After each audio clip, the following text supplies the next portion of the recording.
Hey guys, Jessica Henry here, and I have my friend Daniel Hill back there. We are out here today. Gonna try to squeeze in here because I got you guys exactly where I want you here on the camera.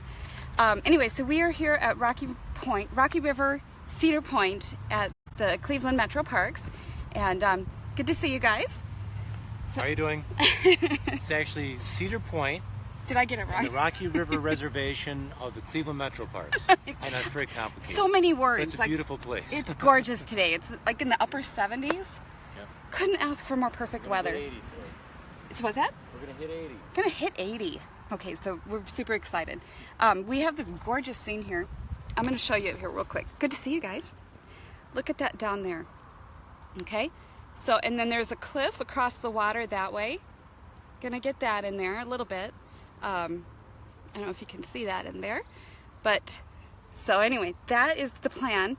And what I've done here is we got out to the spot like half an hour ago, and I've come up with a sketch. Of course, everything is reversed for you, but I'm just gonna, I'm bringing in the water, kind of coming in the lower corner here, and I'm gonna put a little bit of this dry sand in and working my way back so that the bridge back here is way off in the distance.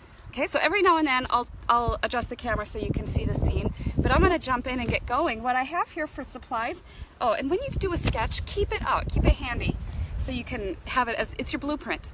Hi Dennis, good to see you guys. All right, so I'm gonna talk to you real quick about what I have set up here to begin with. This is a gesso masonite panel, and these are totally acceptable for your plein air studies. This is 8x10, and it has several coats of gesso. Daniel made these, and I believe, what did you sand in between coats? Yes. Yeah, he did like 3 coats? 3 to 4. 3 to 4 coats of gesso, sanding in between so they're nice and smooth. You don't want all those brush strokes. Just a little bit is okay because it almost mimics the texture of a linen canvas. Okay, and that's 1/8 inch, and they fit nice and light into your backpack. So these are great to have on hand. This is, my push-out here is made by Open Box M, and it's just really simple. I bought their smallest size. It's an 8x10. It has a side extension here. Okay, so I have linseed oil. It's refined linseed oil in a little cup. You can kind of see it. For colors, I have today I have titanium white, cad yellow pale, yellow ochre, burnt sienna, ultramarine blue, phthalo green, and alizarin crimson. I don't know how much I'll be using of the alizarin or even the phthalo, but it's there because they're normally on my palette. Over here, hanging out this little hook, I have my Gamsol. Okay, that is just simply to clean my brushes off and to lay in my foundation. So what I'm gonna do is I don't really have a way to set this up, so I'm gonna set my thumbnail sketch down below. And you know, if you guys would like, I can share the thumbnail sketches too when I share the finished painting later on Facebook, so I can do that. And oh, I have my paper towels, and that's about it. Okay, so I'm gonna jump in. I think what I'm gonna do is I'm gonna go ahead and tone this canvas. This painting, the way that I have this all configured here, it's probably gonna take me a little while, and I decided I'm just gonna take my time today. So if I tone this canvas at the beginning, it's going to sort of speed up my process a little bit. Given the complexity of this scene, I want to do what I can to speed it up. You like my brush holder? Thank you. Yes. Ben, next time you're wearing a ponytail, just shove your brushes in there. It's very handy. All right. So I'm going to go in here, getting my brush wet with some of the Gamsol. I'm grabbing a little bit of, looking at the scene, I'm kind of making a sort of an assessment. What color would I want to tone this canvas to really bring out some of these rich colors? I'm really enjoying some of these cadmium yellows that are in the water. Cedar Point, no, I'm not at the amusement park. That would be a totally different scene. Sandusky. Sandusky. I have Ohio's expert here with me today to set down for lunch. All right, great. Good to see you guys. Happy to be out here, having a great time, enjoying the sun, finally. I've been getting cabin fever, like bad. I have it bad. All right. So just toning the canvas real quick. I did mix up a mixture here that has some green undertones, using a little bit of burnt sienna and ultramarine blue. That's cad yellow. I'm putting it on a little bit darker than I need because I'm going to wipe it off. I've got some of my paper towel in here, and just going like this. I probably won't be able to see very many of your comments, but I will catch them a little bit later when I get back home today. And so I'll keep looking every now and then. Hey Arn, good to see you. I hope you're feeling better. So really, I'm not making really any artistic judgments, not too much at this point. Just getting a tone on there, like I said, to kind of speed up this process a little bit. This is going to be a while. But it feels good to be out and just doing something. So wiping some of that off, kind of smearing it around, paper towel. Okay. Dan, can I have one of your fancy paper towels? Well, that'll cost you. You wouldn't believe it. And I just had this whole big thing about using Viva paper towels. So what do I grab on the way out of my house? The super... This costs like $10 a piece. They are $10. Individual, right? Okay. You guys can leave your donations down below. Kidding. All right, so just... I wipe off a little bit of that Gamsol gloss because it's really it's on the surface there. But I'm enjoying this color that I have on here. I hope you can kind of see it. There's not too much glare. But, all right, grabbing a smaller brush, putting this one back. What I'm going to do now is, with the reference of my thumbnail sketch, I'll show you that again if you're just joining me, I am going to jump in and draw out my pattern. We always do a thumbnail sketch because it gives us sort of a blueprint of where we're going to go. Okay, so just taking the mixture that I have here, a little bit more ultramarine blue and burnt sienna. That's my go-to mixture when I just want something dark, just a nice dark mixture. Using my thumbnail sketch, just going to go into figuring out where the cliffs are on here according to my sketch, how far out I wanted that cliff already to go, like this. And that is actually Cedar Point, right, Dan? Yeah, this is actually Big Cedar Point. Big Cedar. Across the river is what's called Little Cedar Point. Oh. So there's trails up there. Actually, horse trails, walking trails. There's a number of men fishing here. Yeah. A lot of activity in the park all the time. And this is just a very small slice of what they call the Emerald Necklace. The Emerald Necklace. How Goes beautiful around is that? the Cleveland area. Yeah.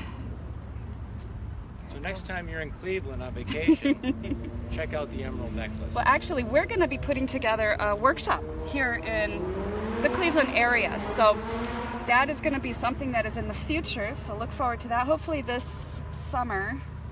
And then we get to share some of these beautiful places directly with you guys. So if you're interested, give us a holler on that. And, okay, so I gotta concentrate here, so good to see you guys. I'm gonna just focus on this. I have my sketch here, and I'm looking at my scene over there. I hope that you can see everything. Okay, good. The rocks come this way. The bridge. There's this beautiful slope to that hill back there as it comes up to the bridge. The bridge comes at an angle in like that. Love this composition. That was what, when we were walking around trying to find a place to paint, all the different interesting angles of this scene just really drew me in. Oh, that's really pretty. So let's get those in.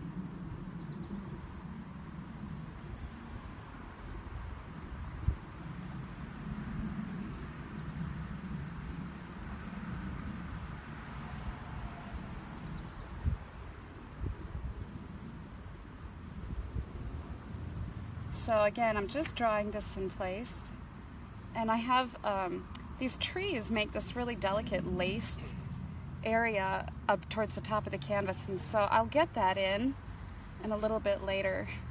I'm going to try to figure the sky and the trees and how they blend together. I'm going to keep watching because I'm always worried that the phone's going to die or I'll run out of battery or whatever. So if I lose you, I'll just go back on if I can. I did bring a charger thing. I have to get that out.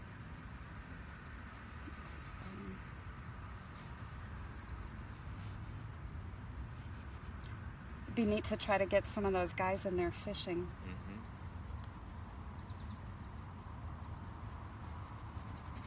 So for brushes too, all I'm using today, this is a size 2. I like to just grab the basics, 2, 4, 6, 8 when I'm leaving the house, just to keep it really simple. It's difficult to remember that these are just studies, and you really just want to try to capture the fleeting moment of the place and the mood and color notes. But I think today I'm going to make an exception and just go a little bit further because I think this is such a beautiful scene. So I want this to be more than just color notes.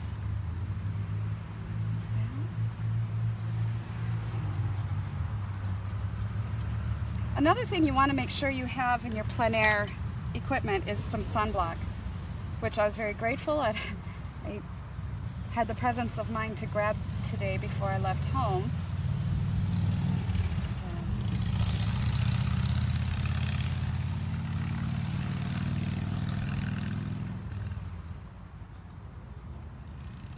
This comes down like that.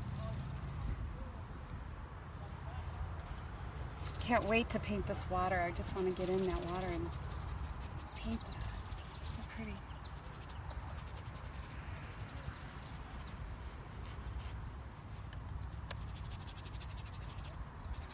All right.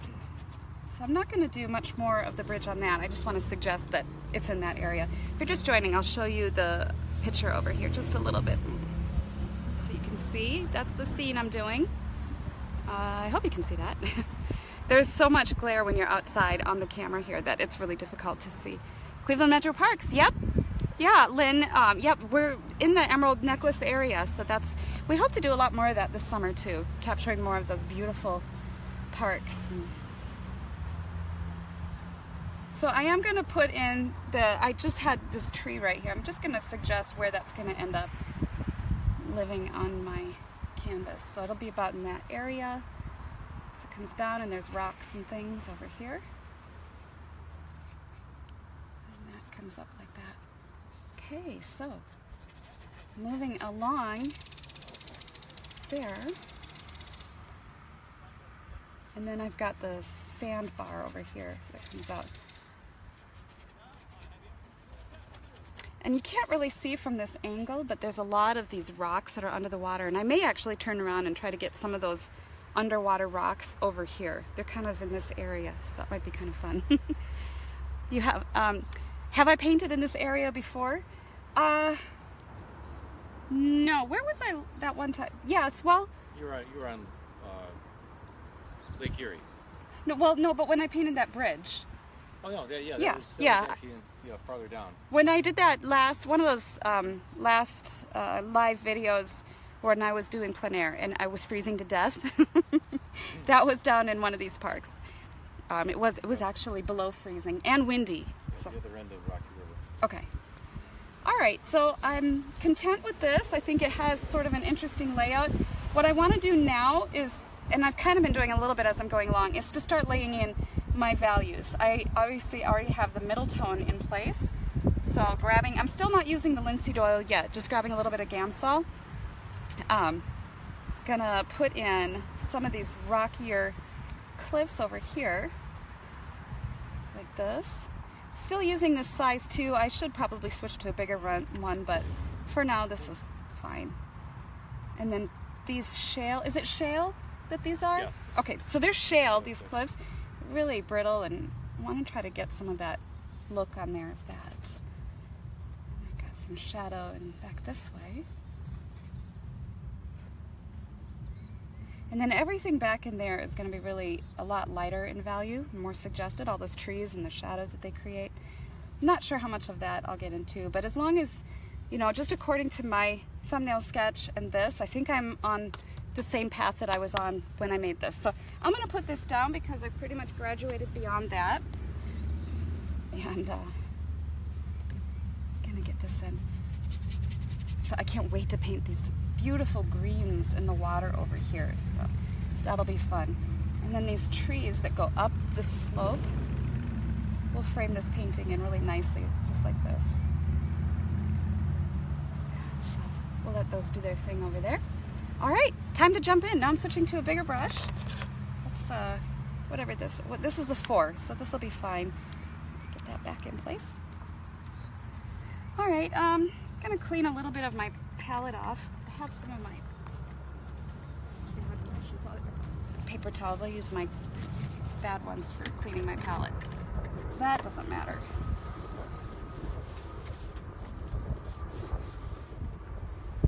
And I have a garbage bag on my tripod over here. You can't really see it, but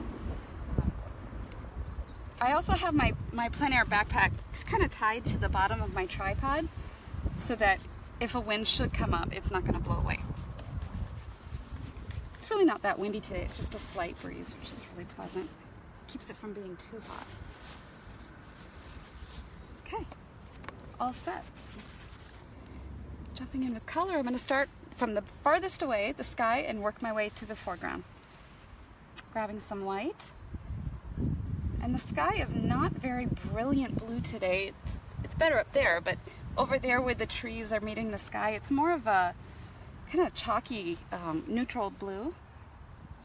So let's get that. I'm going to do that with a little bit of burnt sienna. Burnt sienna is part of the red family. And so when you mix a little bit of that with the blue, it almost turns like a light grayish, sort of a purple. So I think that seems about appropriate. Maybe a little bit more white. Okay. And I like to just lay down little pieces of paint like this and not get real smudgy with it, because it gives me a chance to put a piece down, think about it. If it's not the right color or the right value or whatever, then I haven't gone like this all over the whole canvas. So just a little bit. And then I can also, on my palette here, I don't know if you can see that very well, but I just will take a little bit more blue or a little bit more brown or a little bit more just white, and then you can mix it up and change it so that you don't have this static consistency.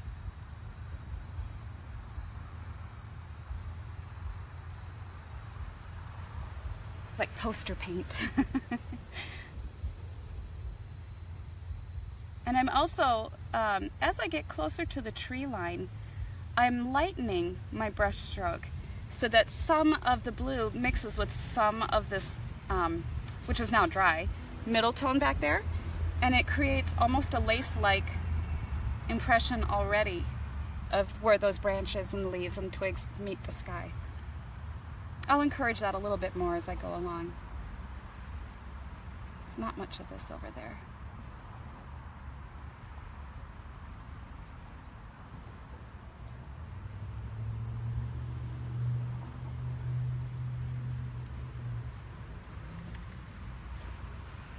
I'm seeing this. What I like about the way that the sky is arranged in here too is it comes down like this, meets the bridge comes down, meets the water, and so it just has this beautiful reverse sea composition. Of course, you're watching it in reverse, so it might look like a regular sea. I don't know why these videos reverse everything, but I used to think it was because it was on selfie mode, but these don't do this way on YouTube, so I don't know.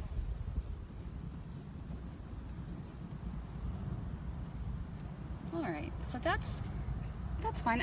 Every now and then I'm squinting at my actual painting, not just over there. You always want to squint. It just flattens everything out and you can see less detail. But sometimes I do that to my painting here, and then I flick my eye back and forth to see how they compare. And that's one of the little things you can do to just double check that. Sorry guys if I'm missing your comments, but I'll get to them.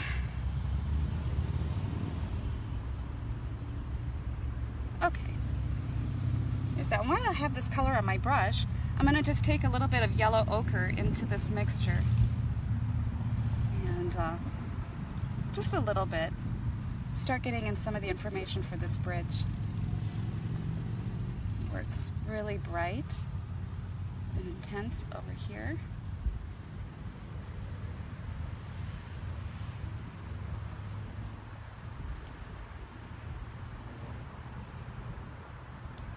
A little bit of cad yellow mixed to white will make it look really, really sunlit. Like that.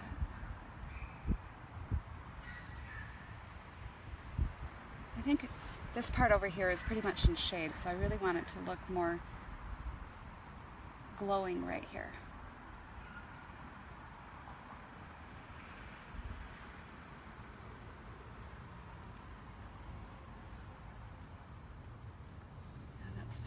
I also don't want this strong angle taking us right off the canvas, so I'm going to soften some of this over here so that it's not as eye-catching.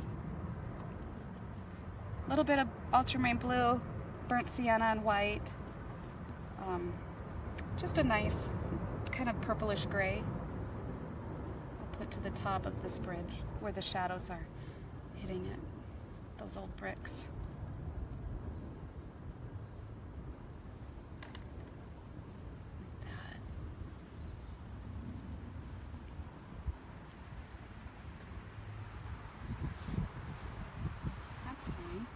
Put a little bit more of that over here where those trees are creating a shadow on this bridge too. While I have it, I'm seeing some of this very cool shadow tones under these archways of the bridge. So. Thanks guys. Sorry, I know that there might be questions, but okay, so yeah, that looks good that way.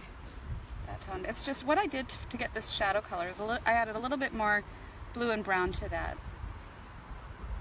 Just keeping it really subtle.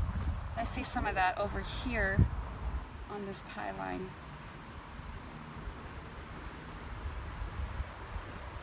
As it goes back that way. I'm going to make that a little darker now, just less white. And I didn't clean my brush off. It still has some of that white in there. Darker in the shadows here.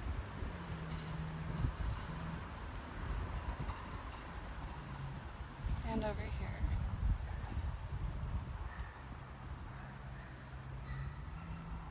It's okay that I'm painting over that tree. That was mostly just to help me suggest it from the beginning so that I knew where I was going with it.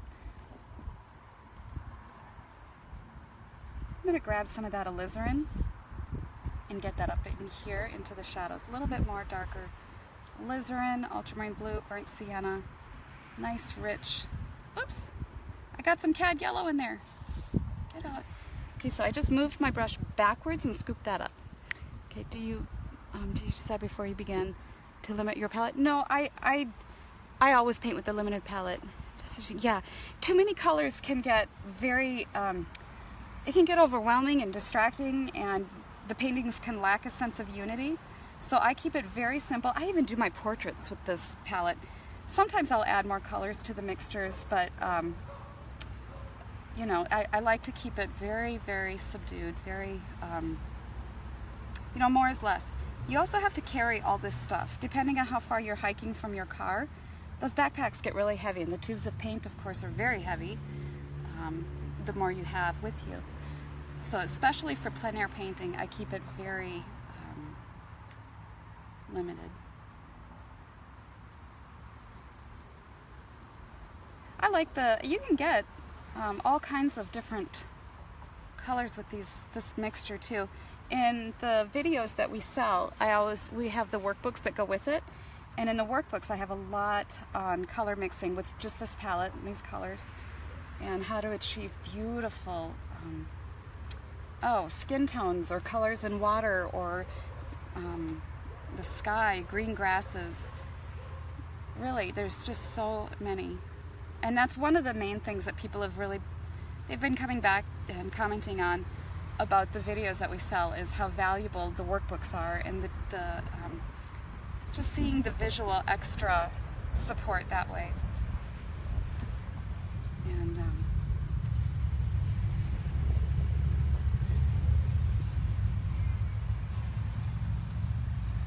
okay, I'm working on these pedestals now, these big pylons. I guess, I don't know if they're pylons or bridge supports, whatever. They come down this way. And then these old, I don't want the light on them as intense as I have it up there, because I want to create this illusion of light moving up this way. So small, just little small brush strokes. That was a great question. I think it was Leslie, or thank you for that. I forget to talk about limited palettes every so often, but yeah, anything you can do to streamline your efforts is the better.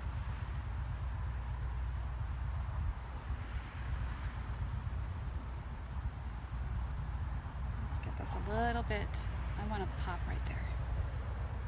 A little bit of information down here.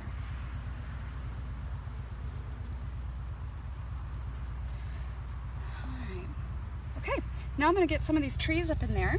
I feel that, I'm looking actually, sometimes I look at the screen here and I can see my painting in reverse, so I'm kind of, it's a great tool if you're ever out painting. Just turn your camera on and look at your painting. Very helpful. Now, some of these violets and different grays that I was using in the shadows in here, I'm just going to add a little bit more burnt sienna, maybe a touch of yellow ochre, to try to get some of these grays as the trees meet the sky. Just with a very light pressure, and then you go back and get more to get that illusion of the, you know, where the twigs and the sky blend together. Light wraps around objects, and so all those little branches and twigs appear smaller the closer they get to the sky. So the value's less. I'm going to just switch it up and maybe add a little bit more yellow ochre into that. Maybe add a little bit more burnt sienna. Have different piles on your palette for the different things that you're doing.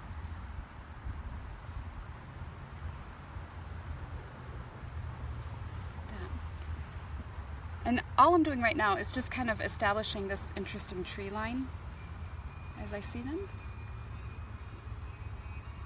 Wanting to allow for some sky holes, so I'm coming above and below some of those bluish sky patches.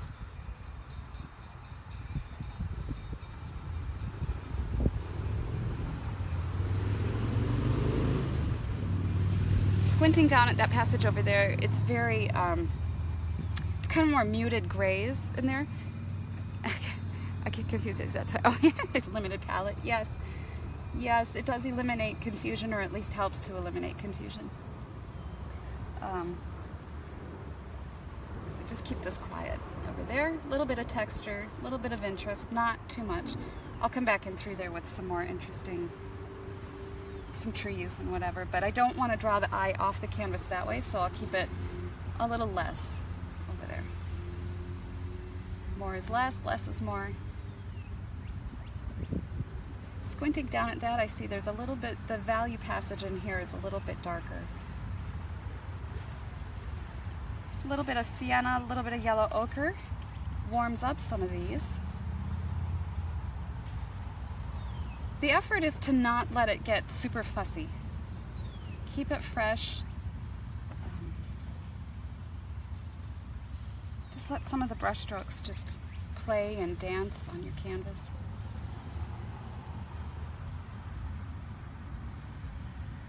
I'm kind of following the form of some of these trees over there as I see them. And there are these beautiful sycamore trees that are just getting hit with some of that bright sunlight, so I'm going to grab some of that too. Hear the birds. I love that.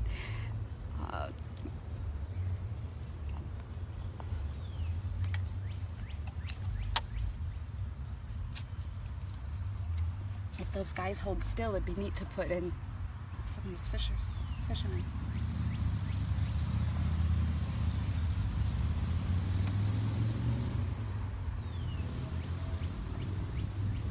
All right.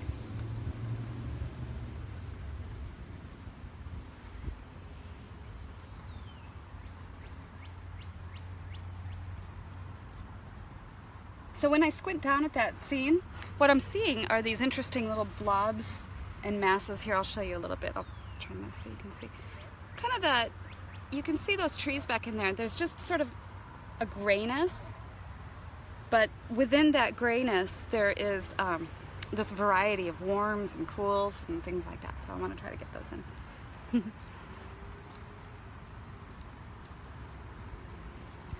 And I see some really beautiful, every now and then there's an olive green. So if I grab a little bit of that phthalo green with some yellow ochre, just a little, it's cool enough that just to suggest a pine tree back in there is kind of interesting. As we're here and we're early spring, you can see some of these really pretty colors. Starting to wake up.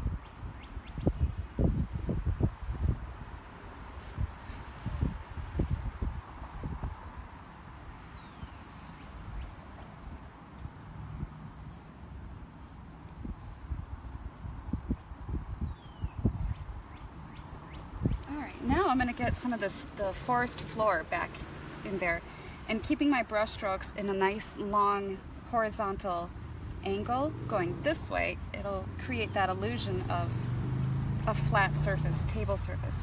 So I took a little bit of cadmium yellow and some of the white, and without cleaning my brush, I'm just going to go in like this and suggest distance over there.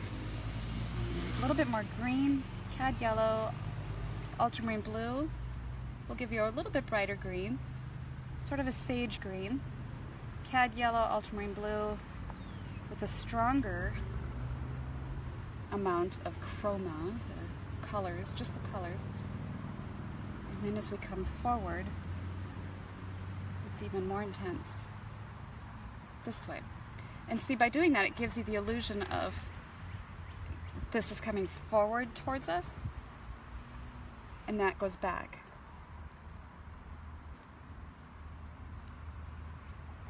Yes.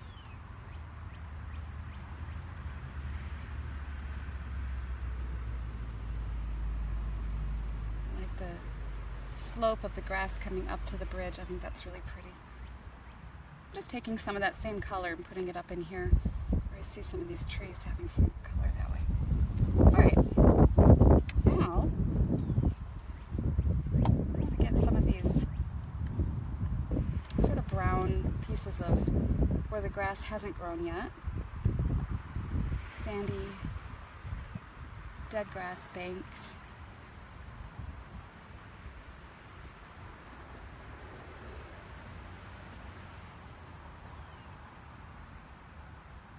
Like that. And then there's this beautiful sand, gravel, as it comes down like this. It comes back under the bridge. It's okay if it's not exactly the right shape, because I'll use the water to cut into that a little bit more. Okay, and I'm gonna, before I move forward into what's further down here, I want to get some of these trees in, and I'm seeing these trees as just a darker brown, ultramarine blue, burnt sienna. Oops. And I'm going to just go up with the brush. And I'll twirl and twist and let some of that just do its thing that way.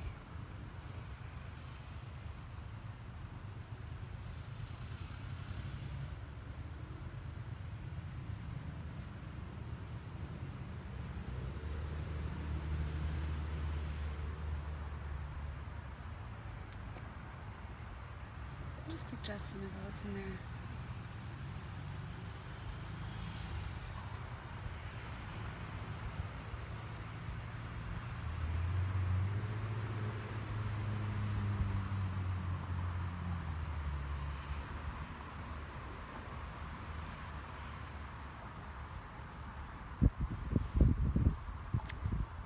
Forest over here, it's so pretty.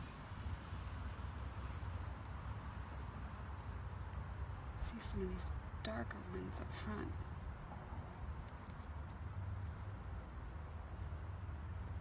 Alright. And then I see some of these blue shadows on the edge of this bridge over here, so I'll just suggest some of those in there.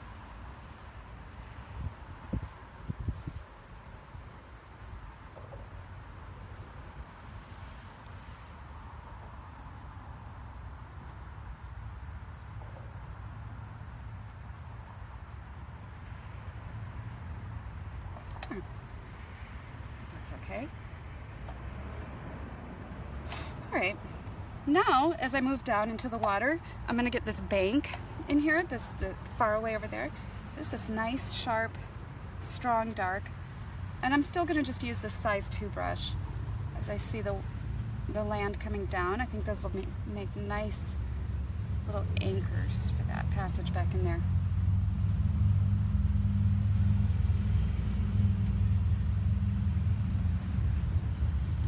Okay. There we go. Okay.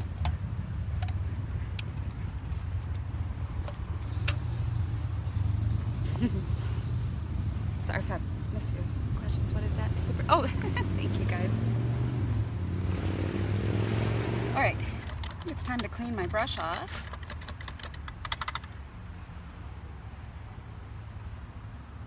We do want to get a few of these in here because they're not really reading appropriate. There, that's fine. Can't even just take your brush or your palette knife too. And just pulled in a few little pieces of information. Don't have to go crazy, just a few.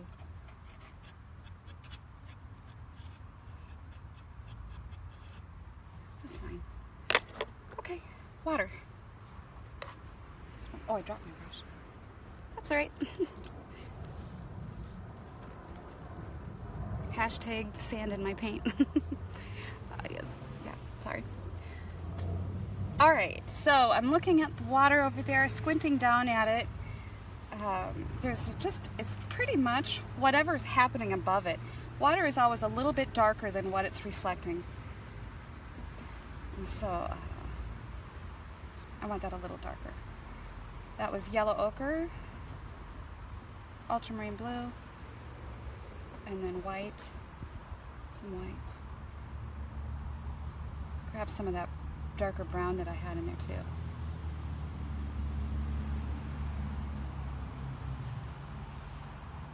Let's go way down at that. Squinting down will make it really simpler, a lot easier.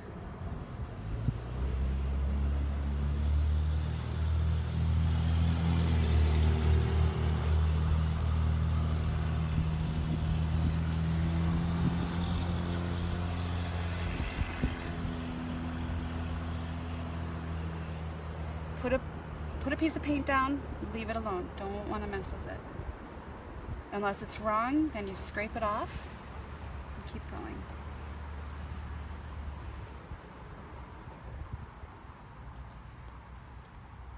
Oh, it's so still. The water's so still.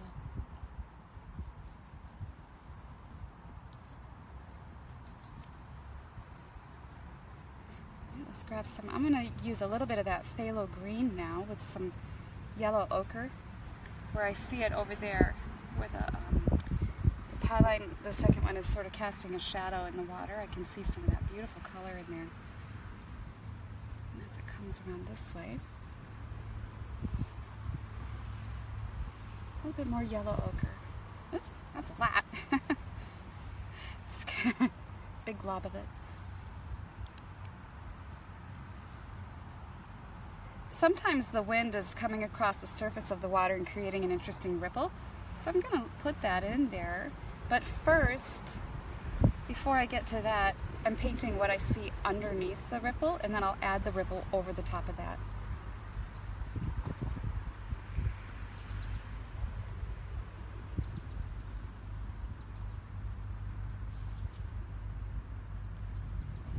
So I'm squinting down at that, and I'm seeing some of these sort of yellow ochre, white reflections in the water of the trees and this gray above it.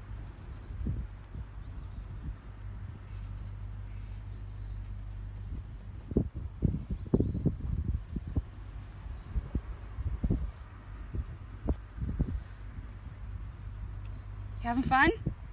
I am. Good. Okay. Dan's very quiet over there.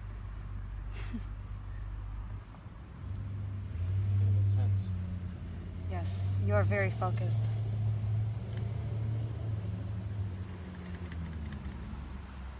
All right, so I'm adding a little bit of burnt sienna to this water as I see it over here.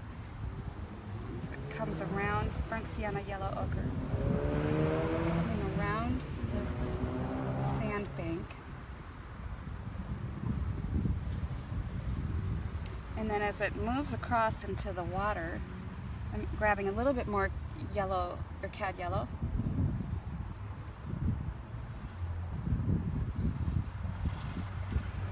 A little bit of ultramarine blue and phthalo green with the yellow ochre.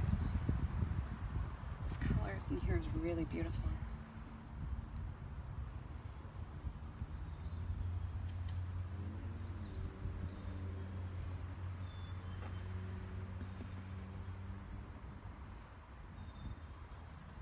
Those birds.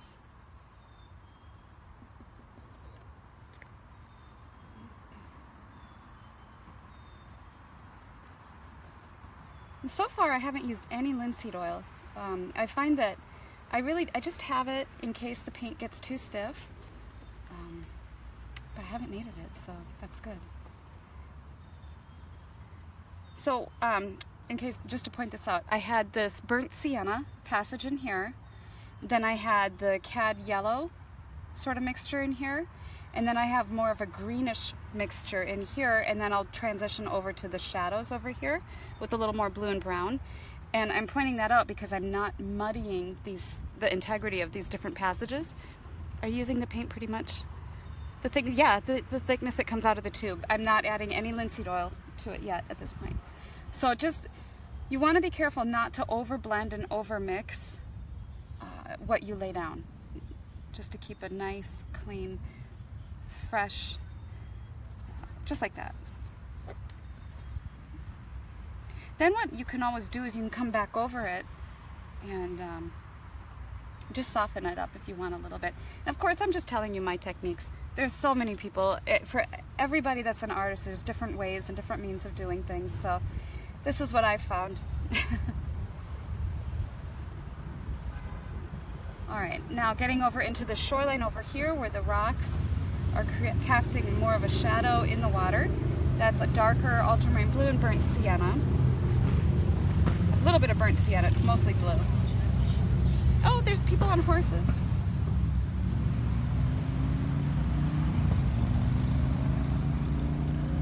Giving it its own space. There. And over here.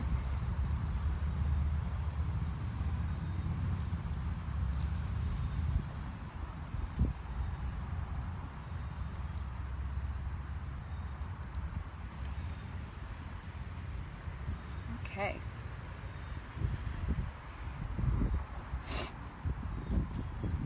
I think I want a little bit more sienna in here.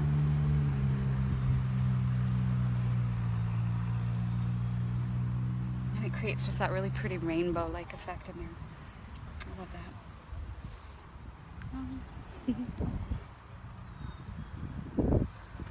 So now I'm just kind of working on the transitions where the different color patches mix with the different color patches. So we'll let that just go nice and gentle along that way.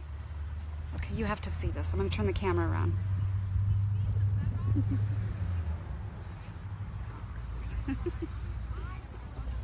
Yeah, that's cool. People do that. It's so lovely. You can see hoof prints everywhere. All right, oh, while I'm at it, so that's my scene, in case you're just joining. Right. Okay. It's beautiful. Dan.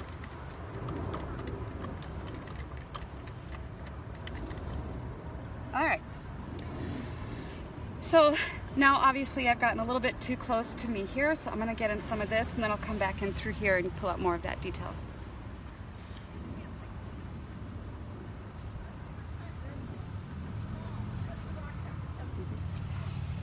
So I have just a nice gray that I'm working on this here where the light's hitting this slope as it comes down. And I see that. Hi. Are these yours? Oh yeah, no. Yeah. Has it? Has it? Every year we have to Really? Yeah. Wow. Yeah, but what a perfect day for it, right? Just the whole scene. Yeah. Do you do competitive riding? Yeah. Yeah. They don't have any like mounted endurance, competitive mounted orienteering, anything like that around here? Well, cross country. No? Oh, it's so fun. Okay. I used to do that. Yeah. Yeah. Just fun. Exactly. Exactly. That's the best, right? Awesome. Awesome. Well, have fun, ladies.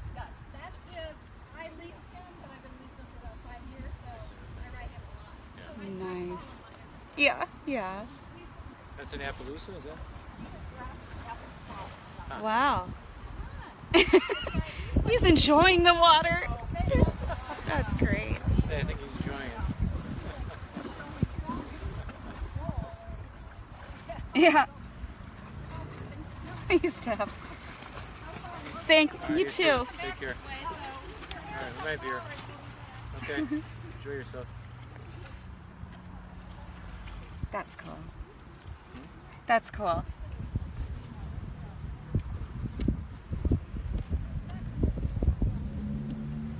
Local wildlife.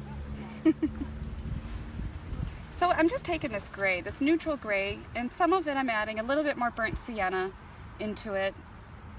Some of it a little bit more yellow ochre, because when I squint down at this big rocky shale slope over here, I'm seeing some of this really interesting gray texture, and I want to try to get the shape of that hill with that same gray. I think that's wonderful. I'll come back into it with some of the darker values again and rework that.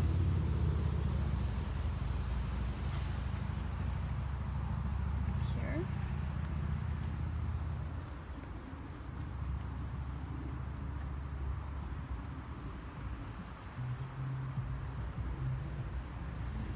Down some of these passages. Now I want to add a little bit of variety. So I'm taking white and yellow ochre.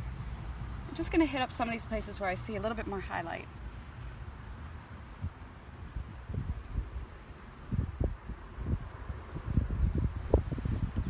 It's a little bit more intense.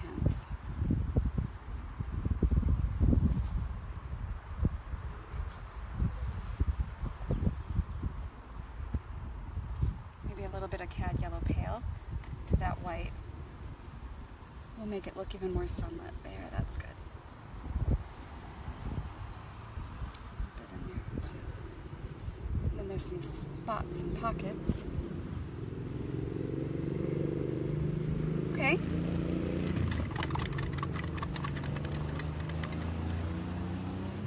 And so I'll grab the darker mixture now of the ultramarine blue and burnt sienna.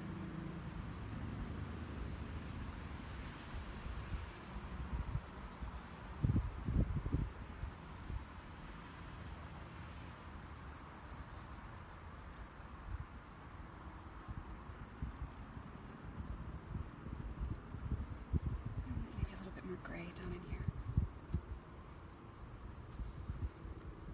Okay, like that. A little bit more blue. Just strong, angular lines. I want to feel the weight of this hillside over here.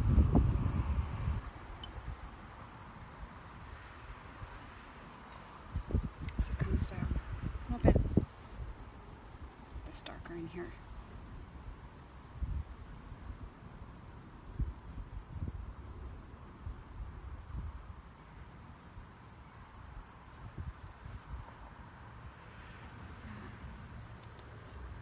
All right, and then it comes down to the water.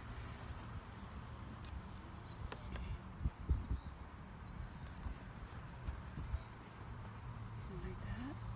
Then we'll grab a little bit more yellow ochre because I'm seeing more ochre in this dirt over there. As it comes out, down. Okay. And then keeping my brush, I'm just flattening it out and making it a nice like straight edge.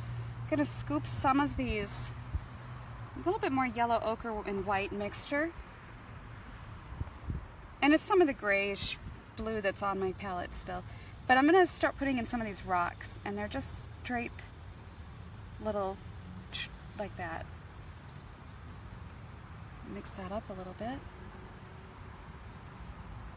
And it's okay if they're not exactly as you see them over there, as long as they suggest a rock and it doesn't look like potatoes. My rocks always looked like potatoes in garbage bags for years.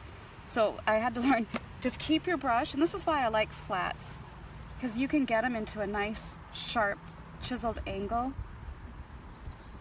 if you need to, like that. That makes me happier. Pick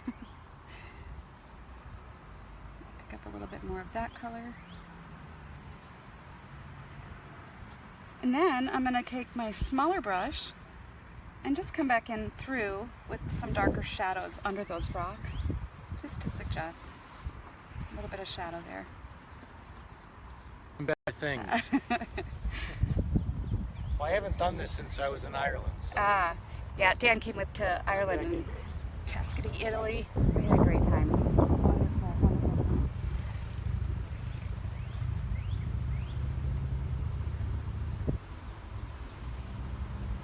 But yeah, no, Dan's very, very good. Don't believe a word he says.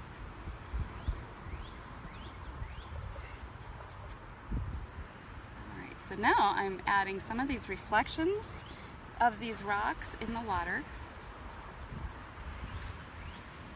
Just to kind of create that illusion of the surface here. Just that grayish mixture.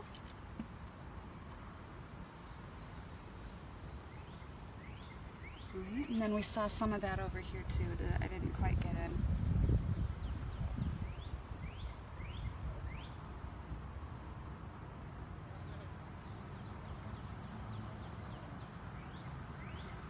Let's get some of those trees in the water too. Whoops. That's why my brushes never last very long. I have countless little bristles down here on my palette. I don't know. They just do. They just die.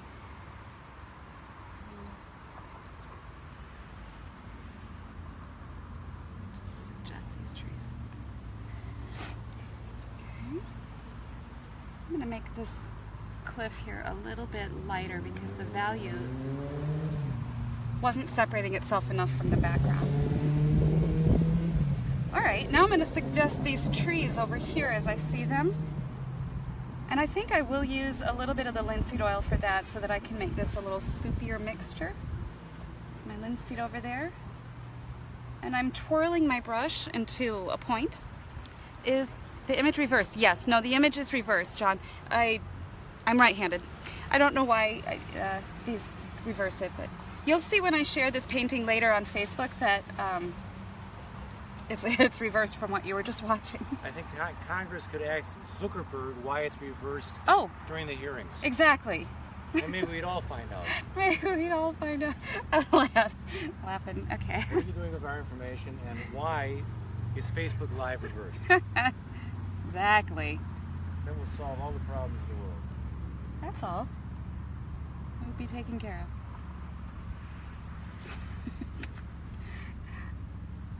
Yeah. You probably heard that. We're gonna get shut I know. I was gonna say they're probably listening right now. That's it. You didn't hear anything. No more to Facebook Live for you. Facebook Live.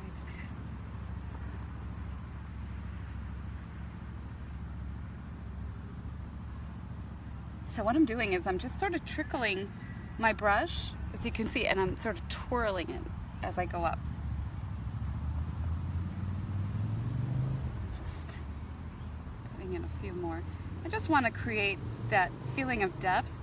And by doing this darker trees in front, it really pushes that forest back there back. And you'll see that when I put this really strong dark tree over here, in here, then all of that will feel much further back too.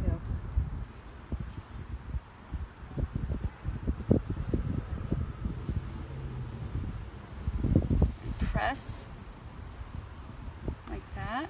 and then lift, and twirl. Okay, I think that's interesting. You really just want to create something that looks, you know, decorative and interesting. That's essentially what art is. You know, it's just making something beautiful, nothing more. We can have a tendency to overcomplicate things.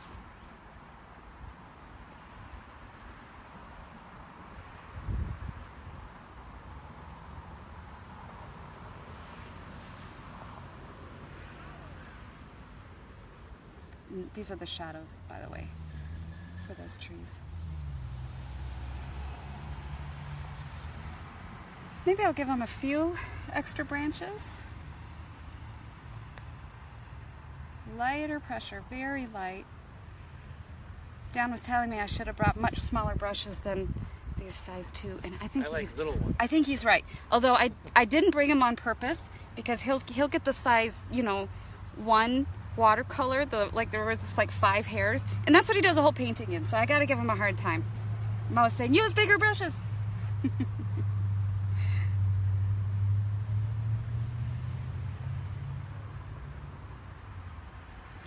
So, just suggesting some of these. I want to get this look of, you know, these branches are just kind of tangled and doing their own thing. I don't want to get carried away with it, which would be very easy to do. The tree trunk needed to be thicker there. Add some interest. Maybe I'll give that tree a little bit of a highlight on that one side. Just a little. I think I had too much coffee this morning. I don't know if you can see in this video, but my hand is shaking. So it makes for interesting tree branches when your hand is shaking. Yeah, lifelike.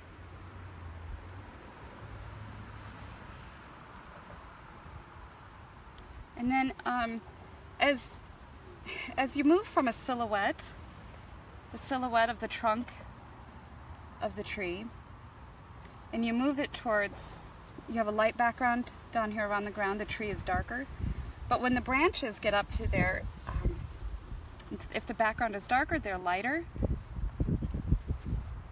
If the background is darker, the branches are lighter. If the background is darker, the tree branches are lighter. I hope you followed that, because I'm not even sure I did. All right.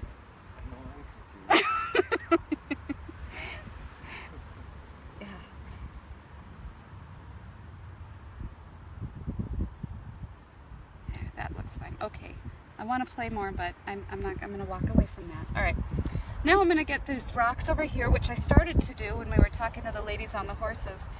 I did those with just that grayish brown that I had on my brush, and that's fine for that neutral color, but I do want to add some highlights into that. I see some green grass over there, it's really pretty. So white, yellow ochre.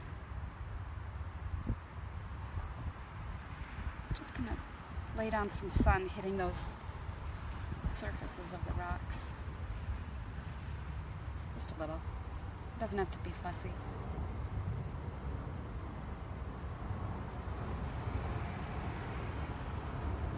All right, little green. Just scoop up what I have.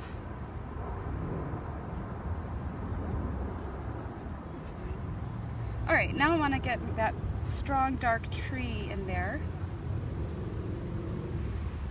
Okay, so the tree is blacker in about the middle because there's a lighter background. Down below where the trunk is down here, the background back here is darker. So the tree trunk down towards the base looks lighter. So to create that illusion, I have to adjust my values the way the values over there are presenting themselves. So let me get... I don't want any white in my brush at this moment, so I'm going to do a really good job cleaning it. Grab what burnt sienna I can salvage off my palette. I'm pretty much out of it. Maybe a little bit of phthalo green. Let's grab some alizarin. Alizarin in green will also give you a nice brown. I seldom ever use it. So let's see. I'm just going to make a silhouette and then I'll come back through with the value shifts. Pressing down. Flip my brush over.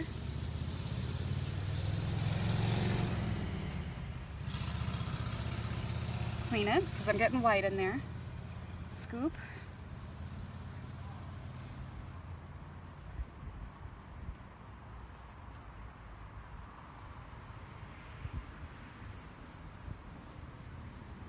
Alright, let's go to this delicate one.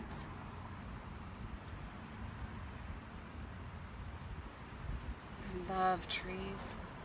All the different characters and the way they angle, and I could study trees. In fact, some of the most enjoyable videos I think I've done have been on just studying trees. And so I'll have to do that again this plein air season.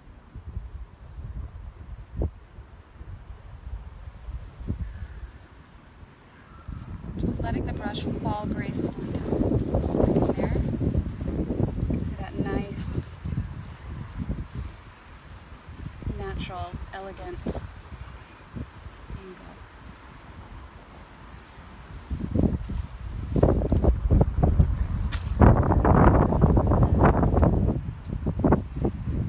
Alright, so I'm just going to suggest some branches and things as they do their thing.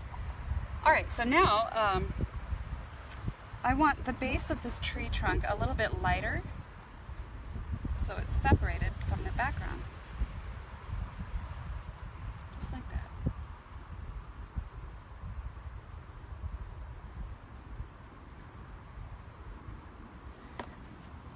I lost that rock.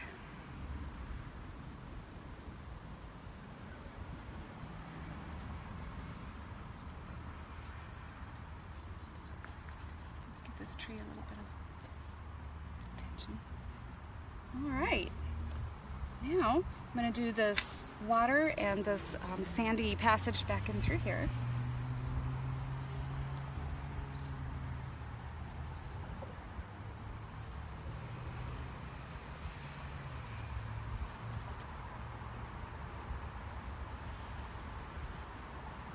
Okay, what is this? Let's get this bigger brush going.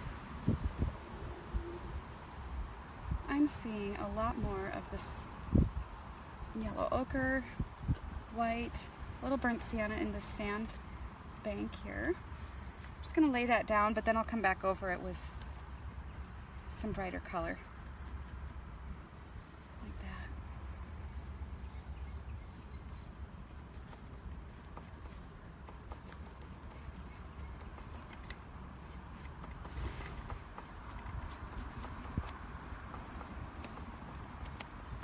So in case you're new to everything we're doing, Dan and I will be teaching a workshop in Sicily. There's only 6 spaces left, so if you're interested, give us a holler and we will get you into it.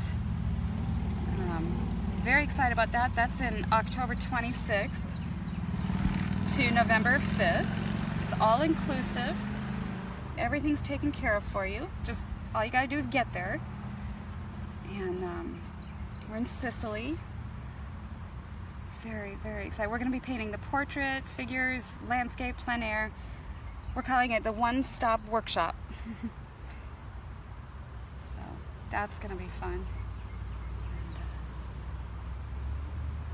And, also, we have several videos available.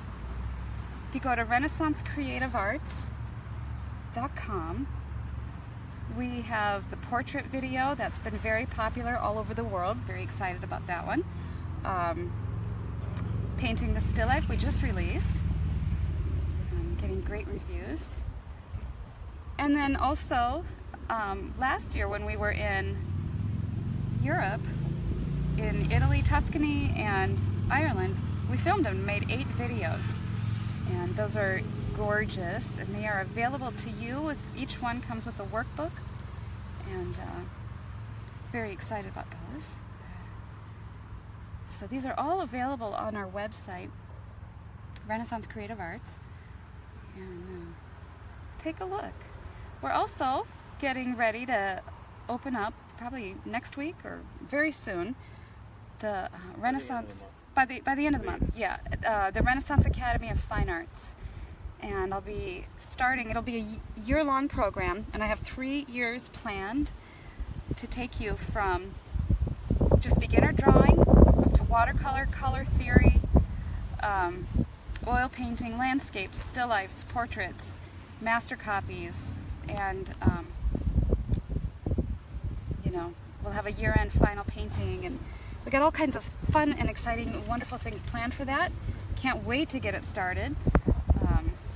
We've got a lot of people interested, and also going to be developing it into something like a community. And so I will have a private Facebook page just for people who are Renaissance community members, and we can go on there together and have open discussions, talk about, you know, your paintings, any struggles, just whatever you want to talk about, art marketing, you know, how-tos, stretching canvases, marketing. Those are all things that I think are interesting and people want to know more of. So we're going to add that as a special feature to the Online Art Academy. So I think you're going to really enjoy that. And we're working out all of the details on that, so stay tuned. I know I've been saying that for a while, but oops, hold on. So we should have all of that information to you within the next few days. All right, what I'm doing now is I'm taking a little bit of this white, and I'm just going to kind of glaze, kind of skitter bug, water bug, over the surface. And what I did there along the banks of that sandbank was I just did just some violet color, just to show that the sand is wet.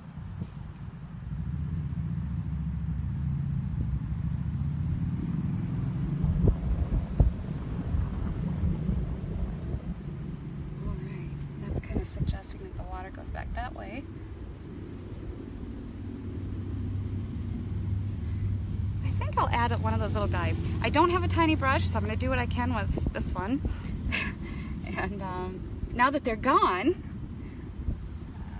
I'll just suggest it. Let's give them, I don't know what color we're going to do. Let's make them sort of a khaki color. Just a little. They're usually, people are represented like as little carrots. Just do a little carrot. I don't know how it's going to turn out. Might be awful, so maybe I'll take him out, but I'll just suggest it. Maybe at home I'll do it with a little bit of a smaller brush. I'm speaking quietly because I gave Dan a hard time about little brushes. Okay, well, I think that is getting close to wrapping this up. Maybe just a little bit more information in here, and that's about, I'm going to call that a plein air study.